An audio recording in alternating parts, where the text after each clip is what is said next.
13वां lesson लेके आई हूँ किशोर अवस्था में पोषण। किशोर अवस्था के बारे में हमने पहले देखा था कि किशोर अवस्था क्या है। तो मैंने ये आप लोगों को पहले बता दिया था कि जो 13 से 21 वर्ष तक की अवस्था होती है वो हमारी क्या होती है, किशोर अवस्था होती है। किशोर अवस्था को हमने दो भागों के अंदर बांटा है। एक पहला आता है पूर्व किशोर अवस्था और दूसरी है हमारी उत्तर किशोर अवस्था। पूर्व किशोर अवस्था है वो 13 से 16 वर्ष तक बच्चे के अंदर चलती है और जो उत्तर किशोर अवस्था है वो 17 से 21 वर्ष तक की अवस्था कहलाती है।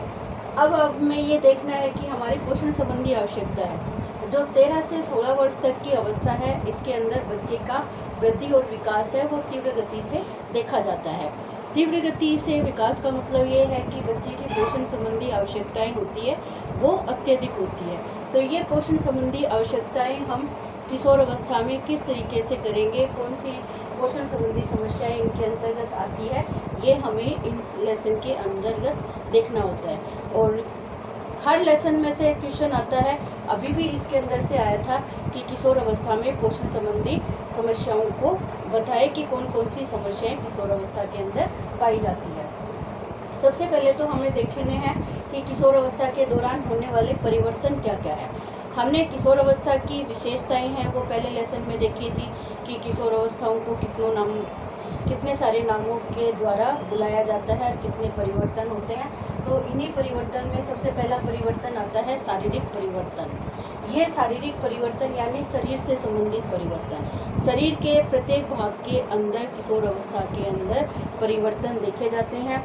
ये एक लड़के और लड़की दोनों के अंदर ही शारीरिक परिवर्तन होते हैं और वो सारे परिवर्तन है वो किशोर अवस्था की इस किशोर अवस्था के अंतर्गत इस अवस्था में देखे जाते हैं।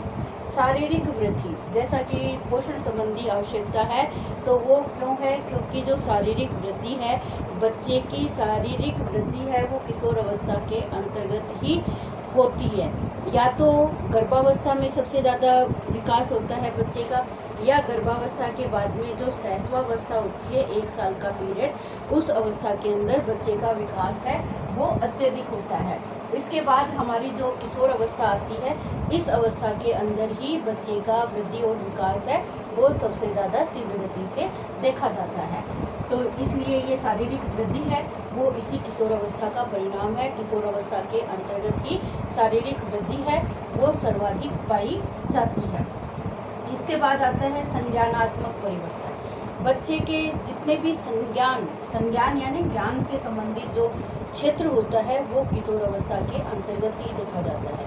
किशोर अवस्था के अंदर ही बच्चा अपने कैरियर का निर्धारण करता है और उसका जो पढ़ाई का काल है, समझदारी का काल है, जिसके अंदर वो सामाजिक क्षेत्र, जो अगला हमारा पॉइंट है सामाजिक परिवर्तन है, वो सारे परिवर्तन इसी संज्ञानात्मक क्षेत्र के आधार पर ही निर्भर होता है। तो बच्चे का संज्ञान क्षेत्र है वो काफ़ी किशोर अवस्था के अंदर बढ़ जाता है और इसी के कारण बच्चे की पोषण संबंधी आवश्यकताएं हैं वो भी इस क्षेत्र के अंतर्गत देखी जाती है। सामाजिक परिवर्तन, समाज के साथ बच्चे का संपर्क होता है। बच्चा समाज के सामने आता है, समाज के लोगों के साथ, छोटों के साथ, बड़ों के साथ किस तरीके का व्यवहार करना चाहिए वो उन्हीं सामाजिक प्रवृत्तियों के माध्यम से ही उनके निकट आकर उनको समझता है। तो ये जितने भी परिवर्तन देखे जाते हैं ये सारे क्या है, किशोर अवस्था के अंतर्गत ही होते हैं। संवेगात्मक परिवर्तन, भावात्मक परिवर्तन, विकास। संवेग जैसा कि पहले लेसन के अंदर ये आ गया था कि बच्चा किशोर अवस्था के अंदर जो संवेग होते हैं वो स्थिर नहीं होते हैं, क्षणिक ही होते हैं। क्षणिक होते हैं, क्षणिक का मतलब कुछ समय के लिए ही उनके अंदर देखे जाते हैं, थोड़ी देर बाद वैसी की वैसी प्रवृत्ति उनके अंतर्गत आ जाती है। ये संवेग है, ये क्रोध का भी हो सकता है, ईर्ष्या का हो सकता है, या आकुलता का, भय, इस तरीके के संवेग है बच्चों के अंदर देखे जाते हैं। उनके साथ साथ इनमें भावना भी एक दूसरे से अटैचमेंट का है। भावात्मक विकास है वो भी इसी अवस्था के अंदर किशोर अवस्था के अंतर्गत इनके ऊपर निर्भर करता है। इसके बाद इन किशोर अवस्थाओं में परिवर्तनों के बाद हम महत्वपूर्ण बिंदु लेते हैं पोषण संबंधी समस्याएं। जो हमारा टॉपिक है कि पोषण किस तरीके से बच्चे का किशोर अवस्था में होना चाहिए। तो ये आप देख सकते हो कि किशोर अवस्था वृद्धि और विकास की अवस्था है, परिवर्तनों की अवस्था है। तो इन परिवर्तनों और विकास को पूरा करने के लिए बच्चे की पोषण संबंधी आवश्यकताओं पर हमें विशेष रूप से ध्यान देना है। तो भोजन संबंधी आदतों में परिवर्तन, किशोर अवस्था के अंदर बच्चे की भोजन संबंधी आदतों में परिवर्तन आ जाता है। उन बच्चों को एकदम फास्ट फूड जैसी चीज़ें हैं वो ज़्यादा पसंद आती है और उन फास्ट फूड के प्रति है वो आकर्षित रहता है। और इनके साथ साथ जितने भी उनकी आदतें हैं वो घर का खाना कम पसंद करते हैं, रेस्टोरेंट वगैरह में जाकर वो ज़्यादा खाना पसंद करते हैं। इन सब का परिणाम होता है मोटापा। तो इस मोटापे से बचने के लिए कमजोरी और दुबलापन, वो कम खाना, जैसे लड़कियों का किशोर अवस्था के अंदर ये लक्षण देखा जाता है कि लड़कियां किशोर अवस्था के अंदर कम खाना पसंद करती है। कम वो इसलिए खाती है, अगर वो ज़्यादा खाएगी तो मोटी हो जाएगी, सुंदर नहीं दिखेगी। तो इस कारण से वो उनके अंदर कमजोरी और दुबलापन का जो गुण है वो दिखाई देने लगता है, वो कमज़ोर हो जाती है। और इसके साथ साथ इनके अंतर्गत एनीमिया और रक्त अल्पता की समस्या भी देखी जाती है। दोनों का मतलब एक ही है।